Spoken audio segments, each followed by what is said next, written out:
Okey,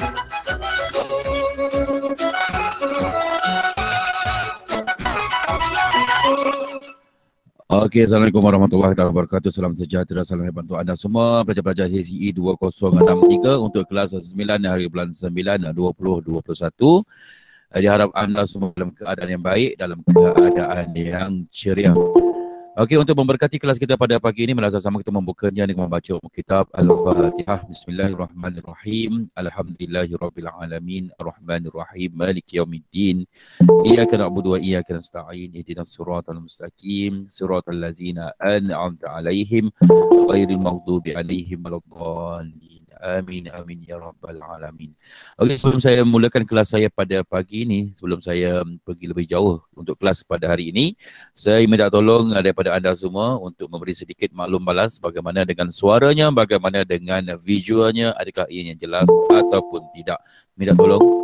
Jelas. Okey, alhamdulillah. Kalau jelas okeylah, baguslah macam tu. Kita rasa dah lama kot saya tak buat kelas secara secara live ataupun secara selari bersama dengan anda semua.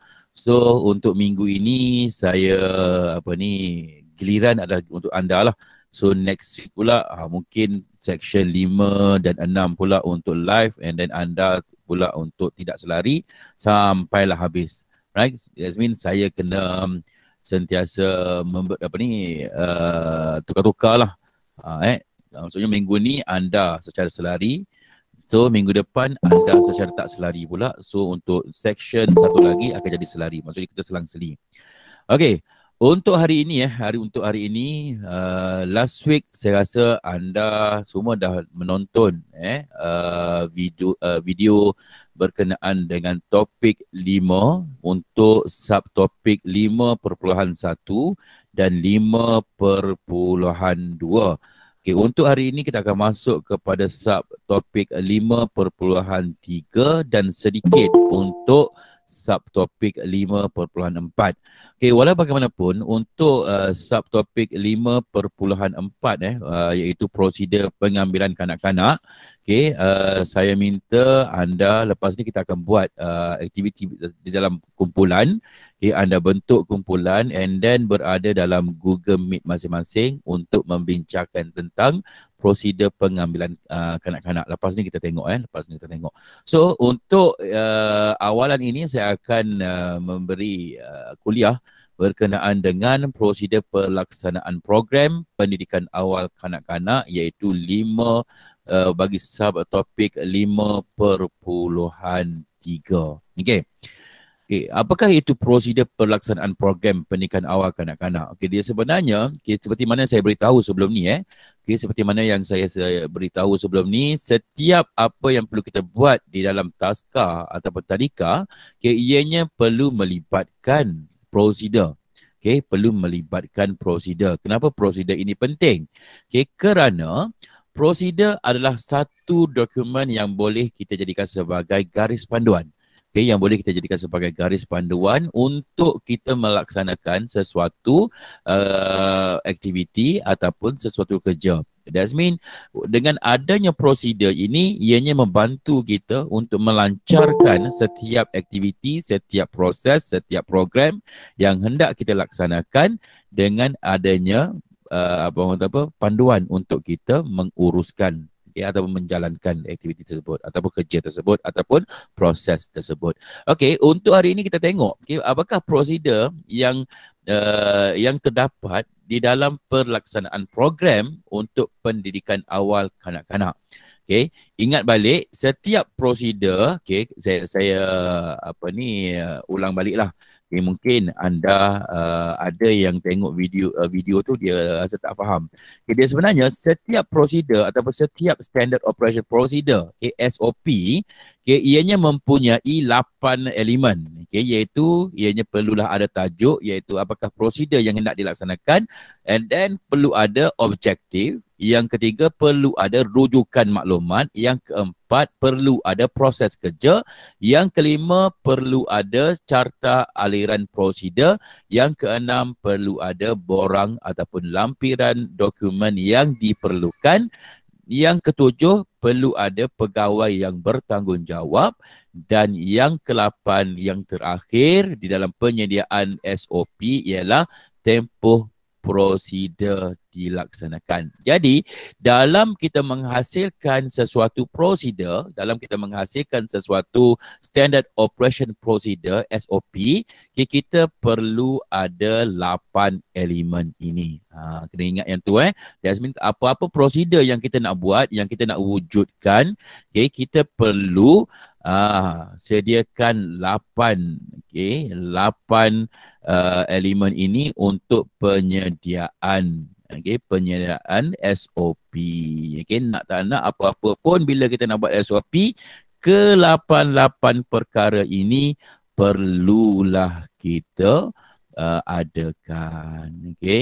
Kenapa tiba-tiba tak boleh share ni, dia terkeluar. Kejap saya share sekali lagi. Kejap.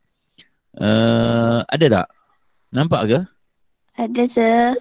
Ada tadi hilang kejap Ha. Rasalah tu pagi-pagi kan. Dia macam tu lah pukul 11 walaupun dah nak masuk tengah hari pun.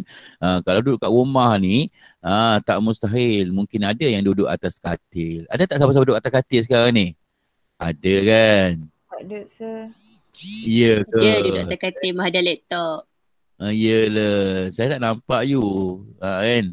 Ada lah tu duduk atas Duduk je, tak katil baik. menghadap Duduk laptop kan? Duduk je. Duduk atas katil.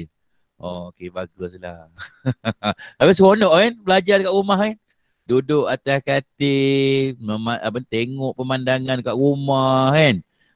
Tapi rasanya tahun depan boleh masuk lah kot, college kot. Mungkin lah. Kalau ikutkan pada perancangan KPT tu, dia kata perancangannya bulan 10. Tapi Allah alam lah. Hopefully semua berjalan dengan lancar lah. Saya pun rindu juga ni dengan college ni. Bulan 10 tu nursing kan, sir? Apa dia? Yang masuk bulan 10 ni nursing kan? Itu saya tak pasti. Saya tak boleh nak kata ya dan saya tak boleh nak kata tidak. Tapi kalau ikutkan pada arahan tu, nursing dululah masuknya. Tapi wallahu alam, segala-galanya boleh berubah. Segala-galanya boleh berlaku. Kita tak boleh nak baca apa perancangan kita buat. Kadang-kadang rancangan kita buat tu rasa dah bagus, tapi perancangan Allah SWT ni lagi maha hebat. So kita tengoklah macam mana. Tak kenapa? Dah tak sabar nak masuk college Tak adalah, tak nak balik. Seronok dekat rumah Oh, seronok. Memanglah seronok Dan jarang keluar kan, malas nak bersiap nanti. Macam tu. Ni mesti duduk atas katil ni tak bersiap apa-apa. Muka pun muka bangun tidur kan. Tak ada begitu. Sebab saya tak nampak you. Saya tak nampak kan. Semua masing-masing semua tutup kamera. Saya seorang je buka kamera. Rasa kadang-kadang rasa juga macam tak adil tau. Rasa tak adil, tak boleh tengok muka korang ni. Kan? Tapi apa kami nak buka tapi tak boleh, sir. Nanti kawan-kawan lain slow. Oh ya ke? Okey, biasalah tu. Faham. Tak apalah. Saya kena faham lah macam tu. Okey, memang betul pun kalau you buka, kalau semua buka kamera, bukan setakat kawan-kawannya, saya sendiri pun jadi slow. Okay? So tak apalah. Duduk kat rumah pun duduklah kat rumah. Janji korang belajar, janji korang ikuti kelas. Okey, kita tengok prosedur pelaksanaan program pendidikan awal kanak-kanak. Apakah objektif? Prosedur pelaksanaan program pendidikan awal kanak-kanak itu merupakan tajuk dia. Itu merupakan tajuk dia ataupun elemen yang pertama. Seterusnya elemen yang kedua adalah objektif. Apakah tujuan SOP ini diwujudkan? Kalau tengok di sini dia kata objektifnya ialah untuk menyediakan kurikulum yang bersesuaian mengikut umur dan kebolehan kanak-kanak, sediakan jadual aktiviti harian untuk kanak-kanak dan sediakan laporan perkembangan kanak-kanak. Itu adalah tujuan kenapa prosedur pelaksanaan program pendidikan awal kanak-kanak ini diwujudkan. That's mean kalau kita tengok di sini, dia hanya ada 3 perkara lah. ada 3 perkara yang perlu kita laksanakan. Yang pertama, menyediakan kurikulum yang bersesuaian mengikut umur kanak-kanak, itu yang pertama. Yang kedua, menyediakan, maksudnya dengan adanya prosedur ini kita dapat menyediakan jadual aktiviti harian untuk kanak-kanak. Dan yang ketiga adalah untuk kita menyediakan laporan perkembangan kanak-kanak. Maksud ada 3 benda lah. Ada 3 perkara yang boleh kita buat berdasarkan kepada prosedur pelaksanaan program pendidikan awal kanak-kanak. Okey, setelah kita dah selesai objektif, baru kita masuk kepada elemen yang ketiga, iaitu rujukan. Okey, di mana untuk rujukan ianya terdapat ataupun ianya dirujuk kepada 5 perkara, iaitu Akta Taman Asuhan Kanak-Kanak tahun 1984, itu rujukan yang pertama. Rujukan yang kedua adalah Buku Panduan Pendaftaran Taska. Yang ketiga, Kurikulum Kebangsaan Prasekolah. Yang keempat, Akta Pendidikan 1996. Dan yang kelima, Kurikulum Taska. So, ini merupakan rujukan yang perlu kita tengok untuk kita menyediakan prosedur pelaksanaan program pendidikan awal kanak-kanak. You tak rasa macam bunyi pecah ke? Saya punya mic ni. Okey Tak je sir. Kenapa saya bunyi macam pecah? Saya yang dengar ni rasa macam pecah-pecah. Kalau deliver kat korang tu bagus, okey lah, mungkin saya punya saya punya headphone lah kot. Okey, seterusnya kita tengok kepada prosedur dan proses kerja bagi penyediaan kurikulum untuk kanak-kanak. Okey, ini dia punya langkah-langkah lah. Okey, langkah yang pertama, apa yang perlu kita buat ialah penyediaan kurikulum, iaitu kurikulum hendaklah dirancang berdasarkan kepada umur dan kebolehan kanak-kanak. Maksudnya dari segi penyediaan kurikulum ni, kita perlu rancang, kurikulum tersebut mestilah bersesuaian dengan umur kanak-kanak dan kebolehan kanak-kanak. Kita tidak boleh menyediakan kurikulum mengikut kesesuaian kita, tidak boleh. Maksudnya mengikut apa yang kita rasa, tak boleh. Tapi kita perlu rancang mengikut umur kanak-kanak dan mengikut perkembangan ataupun kebolehan kanak-kanak. Itu yang pertama. Yang kedua, langkah yang kedua adalah menyediakan sukatan aktiviti tahunan. Maksudnya kita perlu sediakan apakah aktiviti tahunan yang perlu kita capai, yang perlu kita patuhi untuk diberikan kepada kanak-kanak. Yang ketiga, perbincangan tentang aktiviti yang dipilih. Maksudnya dari segi aktiviti tahunan yang kita rancang tadi tu, yang kita sediakan tadi tu, kita perlu laksanakan perbincangan. Perbincangan macam mana? Maksudnya kita pernah panggil keseluruhan pihak yang terlibat, iaitu di kalangan guru, di kalangan pengasuh, mungkin di kalangan ibu bapa, mungkin jugalah. Kita buat perbincangan untuk memilih aktiviti yang bersesuaian yang perlu kita sediakan kepada kanak-kanak. Ataupun kanak-kanak di bawah jagaan kita lah.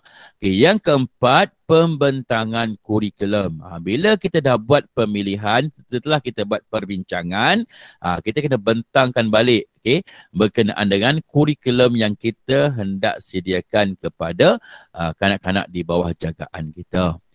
Yang kelima, pembentukan dan pembaikan. Maksudnya bila kita dah buat pembentangan, kita bentangkan kurikulum kita, sekiranya ada percanggahan atau sekiranya ada sebarang orang kata yang tidak kena dengan aktiviti tersebut ataupun yang tidak bersesuaian dengan aktiviti yang hendak dijalankan, kita kena buat pembetulan dan pembaikan. Maksud kita ubah balik lah. Yang mana tak kena, yang mana tak sesuai, yang mana rasa ianya tidak boleh disediakan. So kita perlu buat pembetulan dan penambahbaikan. Sekiranya ianya tidak ada sebarang permasalahan, terus jalankan aktiviti yang kita rancangkan tersebut.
So mic tak on.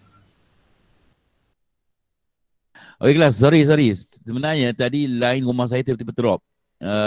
Saya punya PC pun line drop. Saya punya telefon pun drop tadi. So, sorry kita berhenti sampai mana tadi? Aduh. Ke saya cakap seorang-seorang ke tadi? Tiba-tiba saya dapat tengok, dia punya drop. Sampai mana saya bercakap tadi?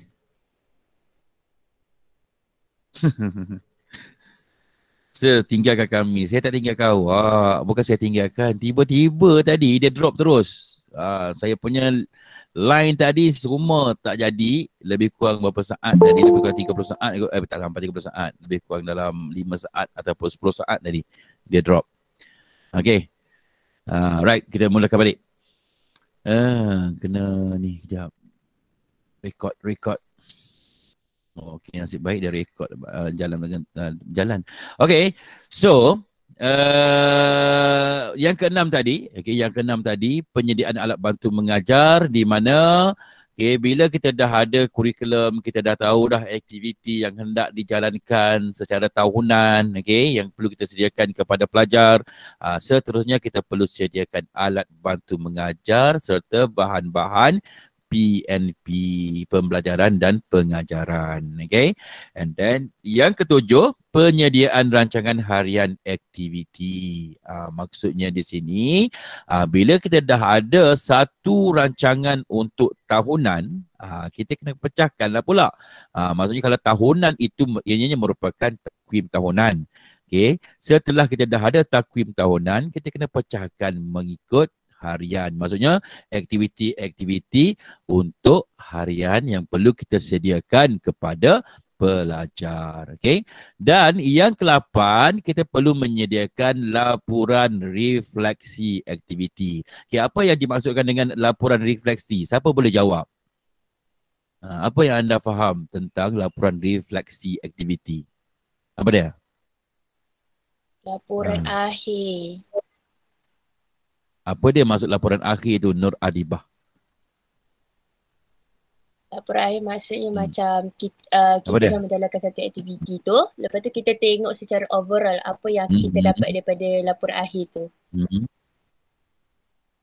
Apa yang kita dapat daripada laporan akhir tu. Maksudnya apa yang kita dapat tu macam mana tu?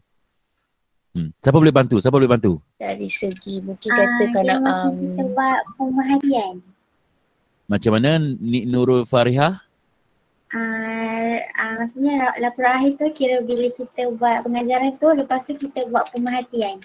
Okey, membuat pemerhatian berdasarkan apa tu? Apa yang kita perhatikan tu? Berdasarkan pengajaran yang kita buat, lepas tu kita tengok kanak-kanak tu. Lepas tu dengan diri kita sendiri. Alright, bagus. Betul lah tu, betul. Lebih kurang lah tu. Nur Adibah pun dah beri pandangan tadi. Betul juga Nur Adibah, terima kasih. Nik Nurul Farihah pun terima kasih. Betul lah tu. Okay, maksudnya laporan refleksi aktiviti ni, kita nak tengok dari segi penerimaan ataupun dari segi penguasaan daripada pelajar. Maksudnya bagaimana pelajar tersebut dapat menguasai atau dapat memahami tentang aktiviti yang kita jalankan, sama ada mereka faham ataupun tidak.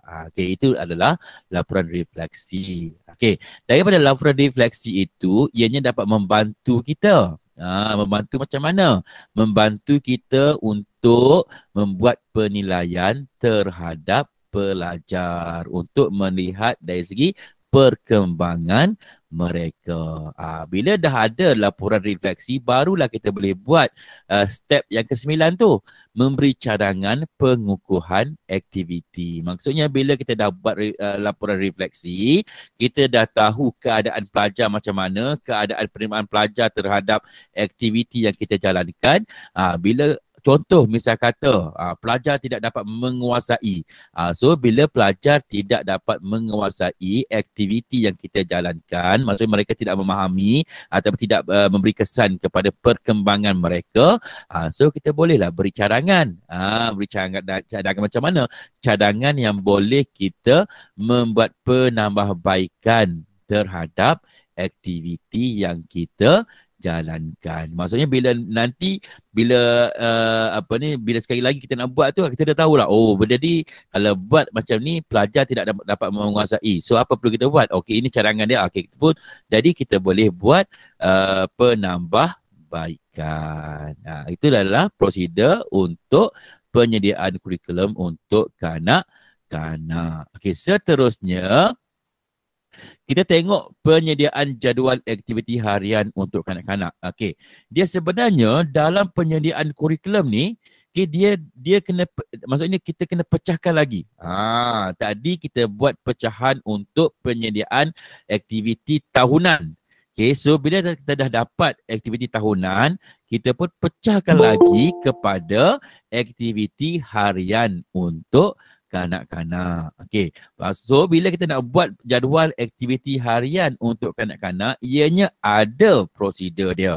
Dan ianya pun ada langkah-langkah yang perlu kita ikuti. Okay, apakah langkah-langkahnya? Ada 5 langkah yang perlu kita ikuti untuk menyediakan jadual aktiviti harian untuk kanak-kanak. Okay, yang pertama, apakah langkah yang pertama perlu kita buat untuk penyediaan jadual aktiviti harian kanak-kanak, iaitu mengadakan perbincangan penyediaan jadual aktiviti harian. Okay, maksudnya kita kena berbincang di kalangan guru-guru, di kalangan pengasuh, bersama dengan pengusaha ataupun pengetua. Maksudnya kita bincang, okay, apakah aktiviti yang perlu kita buat untuk untuk memberi ataupun menyediakan aktiviti kepada pelajar. Maksudnya kita buat perbincangan. Itu yang pertama. Okay. Yang kedua, penyediaan jadual aktiviti harian, di mana penyediaan jadual waktu mengikut umur dan perkembangan. Maksudnya di sini kita tidak boleh kata jadual aktiviti itu boleh diguna pakai untuk keseluruhan pelajar. Tak boleh. Sebab apa? Sebab setiap pelajar ada perbezaan dari segi umur dan juga perkembangan. Walaupun umur mereka sama, tapi perkembangan mereka berbeza. Jadi kita sebagai pengasuh dan guru ni, kita kena faham berkenaan dengan perkembangan pelajar. Okey, itu yang kedua. Yang ketiga, pembentangan jadual aktiviti harian. Maksudnya di sini bila kita dah ada aktiviti, kita dah buat perbincangan, kita dah sediakan jadual aktiviti harian. So kita kena bentangkan sekali lagi kepada siapa? Kepada pihak-pihak yang mungkin dengan dengan pengusaha ataupun dengan pengetua. Okey, sebab perbincangan tadi hanya peringkat guru dan pengasuh saja. So bila dah dapat kata putus, baru kita bincang, kita bentangkan kepada pihak yang berkenaan. Okey, yang keempat, pelaksanaan aktiviti mengikut jadual aktiviti harian, di mana aktiviti bersama kanak-kanak dijalankan mengikut jadual yang telah dirancang. Okey, dan yang kelima, pengubahsuaian jadual aktiviti harian. Kenapa perlu diadakan pengubahsuaian? Okay, kerana kemungkinan besar berlakunya perubahan atau berlakunya dari segi penerimaan pelajar. Maksudnya bila pelajar tidak dapat menguasai, dia sama juga macam tadi jugalah. Maksudnya bila pelajar tidak dapat menguasai, bila pelajar tidak memahami, so kita perlu melaksanakan pengubahsuaian mengikut kesesuaian dan keperluan kanak-kanak. Itu prosedur atau proses kerja untuk menyediakan jadual aktiviti harian untuk kanak-kanak. Okey, seterusnya ni pula laporan pengesahan dan penilaian perkembangan kanak-kanak. Bila kita dah buat aktiviti, kita dah laksanakan ataupun kita dah menyediakan kurikulum kepada pelajar, bila kita dah bagi kepada pelajar, sudah tentunya kita perlu menilai pelajar. Okay. So bila nak menilai pelajar, kita ada prosedur yang perlu kita ikuti. Allahu Akbar. Anak saya masuklah pula. Adik nak apa, dik? Kejap.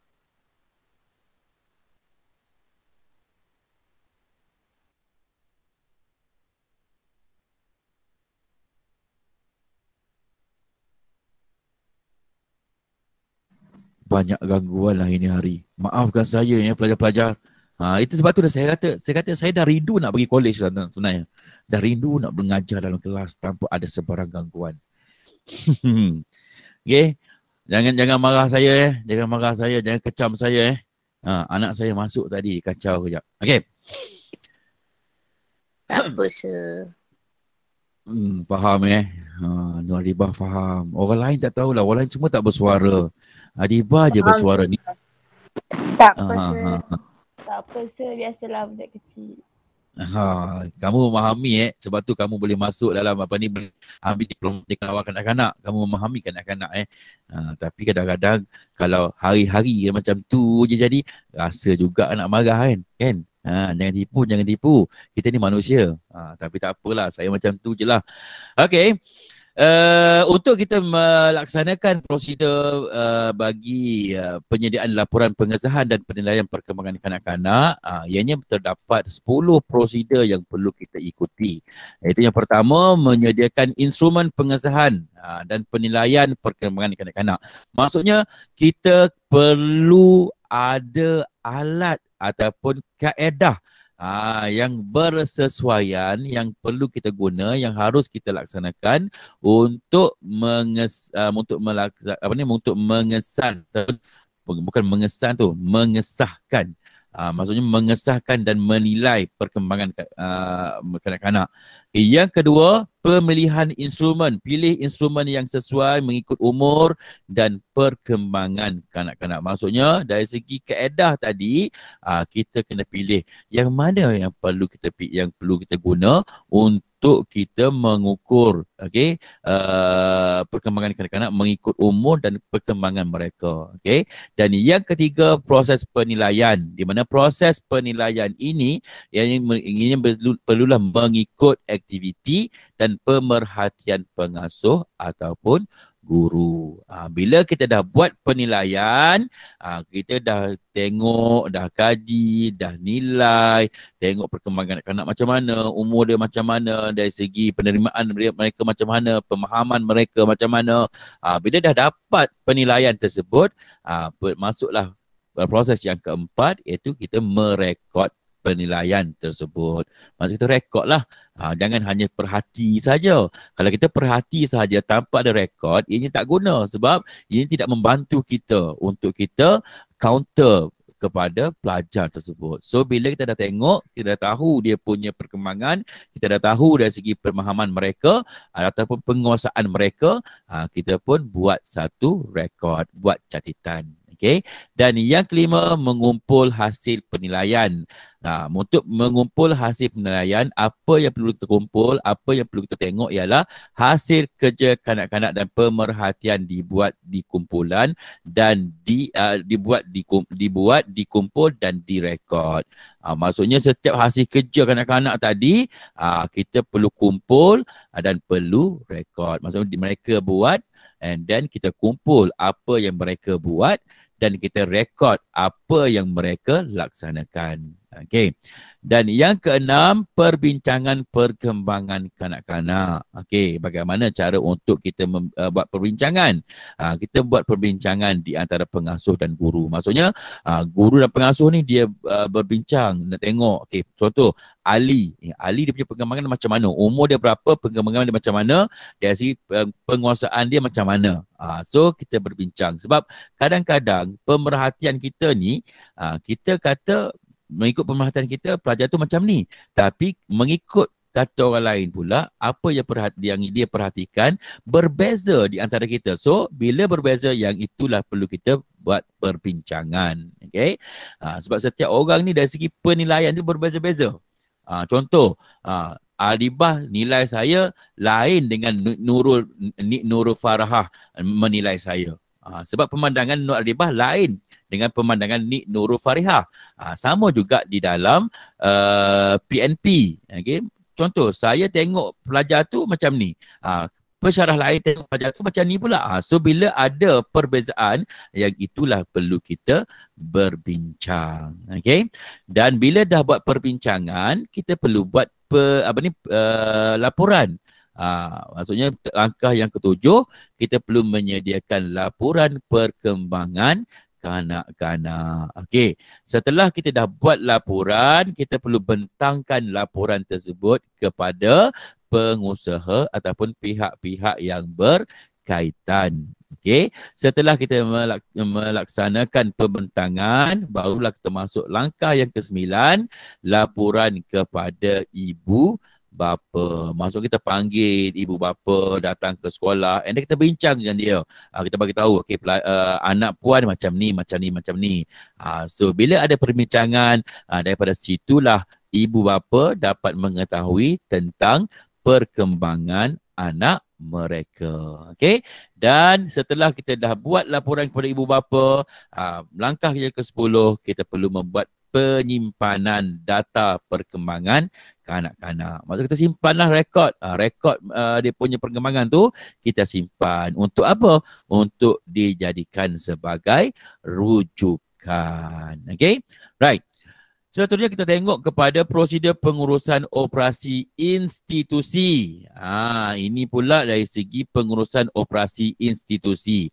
Okay. Objektifnya ialah untuk memastikan pengusaha untuk memastikan pengurusan operasi harian taska atau tadika berjalan dengan sempurna, lancar dan sempurna. Lancar. Ejaan dia lain macam. Lancar dengan lancar dan sempurna. Okay, rujukannya, dua rujukan yang perlu kita buat, iaitu rujukan kepada Akta Pendidikan 1996 dan Akta Taman Asuhan Kanak-Kanak 1984. Artinya untuk prosedur pengurusan operasi institusi ni, tujuannya adalah untuk kita pastikan dari segi pengurusan taska, dari segi pentadbiran taska, ianya dapat berjalan dengan lancar dan sempurna. Okey. Ini pula adalah pengurusan operasi harian. Prosedur dan proses kerja untuk pengurusan operasi harian. Okay. Operasi harian ni maksudnya apa yang perlu kita laksanakan untuk memberi kelancaran di dalam penyediaan PNP kepada pelajar. Okay. Ianya terdapat 12 step, 12 langkah yang perlu kita ikuti, iaitu yang pertama, penyediaan takwim tahunan taska ataupun tadika. Maksudnya kita tadi kan kita dah ada tadi, kita dah ada takwim tahunan tu, kita dah ada aktiviti tahunan. So kita convert aktiviti tahunan tersebut kepada takwim tahunan. Okey, yang kedua, menyediakan jadual tugas harian kaki tangan. Maksudnya daripada aktiviti takwim tadi, kita pecahkan kepada jadual aktiviti harian kan yang kita bincang tadi. So daripada jadual aktiviti harian, itulah yang kita jadikan sebagai jadual tugas harian untuk kaki tangan. Okay. Dan yang ketiga, penyediaan jadual aktiviti harian kanak-kanak. Yang ni sama juga tadi juga, kita dah ada dah, just masukkan saja. And then yang keempat, penyediaan menu harian kanak-kanak. Yang ni tambah sikit. Di mana kita perlu ada menu harian kanak-kanak. Okay, saya dah bagi tahu, sekarang saya dah bagi tahu beberapa pelajar sebelum ni, yang mana ada yang PM saya, dia tanya, sir, untuk menu harian kanak-kanak ni, dia kena ada 2 ke untuk 1 bulan? Okay, dia sebenarnya untuk menu harian kanak-kanak ni, kebiasaan mana-mana taska ataupun mana-mana tadika, mereka akan sediakan 2 menu yang berbeza. Dua menu berbeza yang mana menu tersebut akan digunakan pakai untuk 1 minggu. Maknanya satu menu untuk 1 minggu yang mana dianya berbeza. Maksudnya dia akan sediakan dua menu untuk 1 minggu yang berbeza. Okay, kenapa dia perlu buat dua? Because of kadang-kadang pelajar ni dia bosan tau dengan makanan. Contohlah misal kata you buat menu harian tu daripada Ahad sampai hari Khamis, untuk 1 bulan tu menu yang sama yang you pakai. You sediakan kepada pelajar ni dengan menu yang sama. Itu menyebabkan pelajar akan jadi bosan. Mungkin menyebabkan mereka tidak mahu makan makanan yang kita sediakan. So apa kita buat? Kita akan sediakan dua menu yang berbeza. Maksudnya Ahad sampai Khamis satu menu dan Ahad sampai Khamis satu menu. Maksudnya dia ada dua berbeza. So apa yang dia buat, minggu pertama dan minggu ketiga dia akan guna menu yang sama dan kena buat 2 minggu lah. 2 menu lah. Yes, betul. Betul Nak Arifrina. Dia kena buat dua menu. Dua menu yang berbeza. Maksudnya minggu pertama, minggu ketiga dia akan sama, and then 3 dan 4 guna satu lagi menu. Dia akan sediakan dua menu yang berbeza lah. Itu pun pelajar dah bosan tau. Itu pun pelajar masih lagi bosan. Ya, kanak-kanak kan. Kanak-kanak ni, ya macam kita pun kalau hari-hari makan benda yang sama, 1 bulan makan benda yang sama, kita pun bosan. Apatah lagi kanak-kanak kan. So kita kena sediakan dua menu yang berbeza. Okay. And then yang kelima, penyediaan alat bantu mengajar. Maksudnya untuk kita memastikan operasi harian berjalan dengan lancar, operasi PNP harian berjalan dengan lancar, kita perlu menyediakan alat bantu mengajar yang bersesuaian dan sentiasa dikemaskini. Okay. Kenapa perlu dikemaskini? Because of kita tak nak berlaku sebarang permasalahan. Ingat tadi kenapa prosedur ini diwujudkan? Ianya diwujudkan adalah untuk memastikan operasi taska atau tarikan ini berjalan dengan lancar dan sempurna. Jadi untuk alat bantu mengajar mestilah sentiasa dikemaskini. Sentiasa pastikan ianya dapat beroperasi dengan baik. Okey.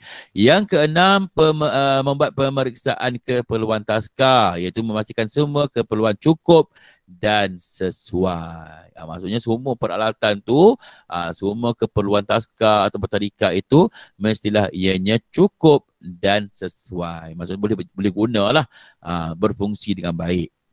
Okay. Yang ketujuh, mesyuarat mingguan dan bulanan. Perlu kita mengadakan mesyuarat mingguan.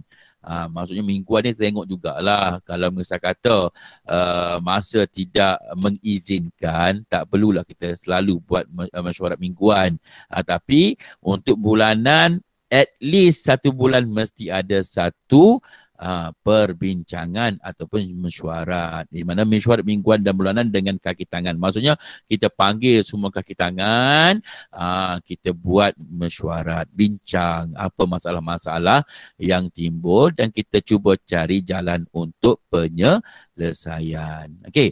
Yang ke-8, latihan untuk kaki tangan. Perlu ada latihan untuk kaki tangan supaya apa? Supaya kaki tangan dapat memahami apa yang perlu mereka laksanakan mengikut matlamat yang telah ditetapkan oleh pihak organisasi. Okey. Yang ke-9, program pelibatan ibu bapa. Perlu ada program-program yang boleh kita libatkan kepada ibu bapa. Kenapa perlu kita libatkan ibu bapa? Kerana bila kita melaksanakan program yang boleh melibatkan ibu bapa, secara tak langsung hubungan kita dengan ibu bapa lebih erat. Bila lebih erat, itulah yang boleh memberi kelancaran di dalam pengurusan operasi harian. Okay. Dan yang ke-10, perjumpaan dengan ibu bapa. Yang ke-11, melakukan lawatan. Lawatan ni macam mana? Lawatan ini mungkin kita akan menerima lawatan daripada pihak luar. Sebagai contoh, pihak kesihatan datang membuat lawatan untuk pastikan kita sentiasa menjaga kesihatan untuk kanak-kanak supaya mereka terhindar daripada sebarang permasalahan di dalam kesihatan. dan sebagainya lah, banyaklah.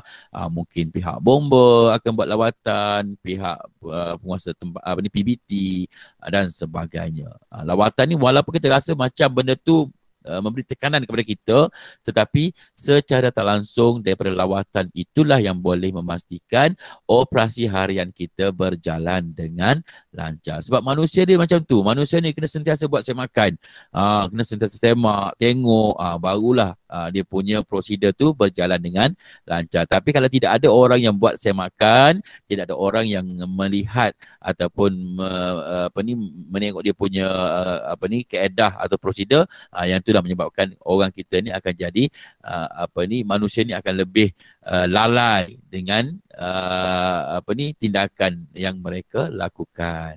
Okey. Dan yang ke-12, hari kecemerlangan. Kita perlu adakan hari kecemerlangan untuk kanak-kanak. Secara langsung kenapa perlu ada hari kecemerlangan? Sebab bila kita buat hari kecemerlangan ni, ianya boleh meningkatkan lagi daya mereka, sebab mereka rasa bila ada hari kecemerlangan, mereka rasa mereka ni dihargai ataupun disanjungi. So bila mereka rasa macam disanjungi, itu menyebabkan pelajar itu lebih bersemangat untuk belajar. Okey, itu sahaja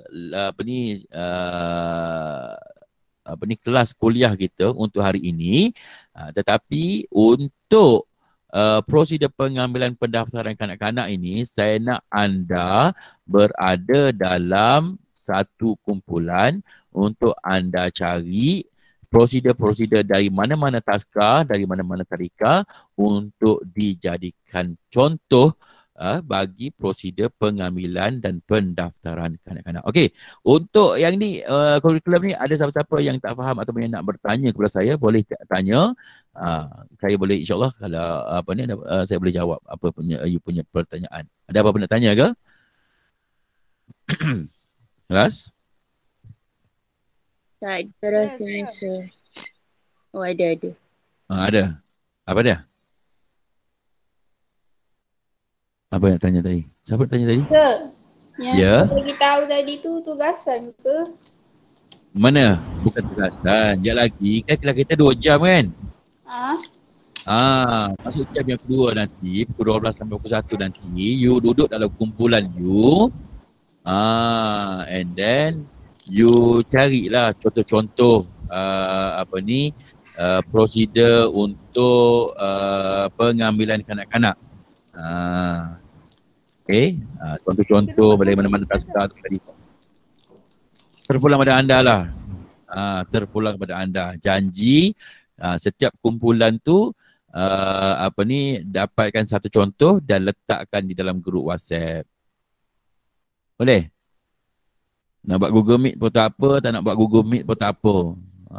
Saya tak paksa. Sebut nama tadika je lah. Ke macam mana? Tak, saya nak you cari contoh prosedur pengambilan kanak-kanak. Pendaftaran lah kan. Pendaftaran. Kan dia ada langkah-langkah dia kan. So saya nak tengok contoh tu je. Supaya anda sekurang-kurangnya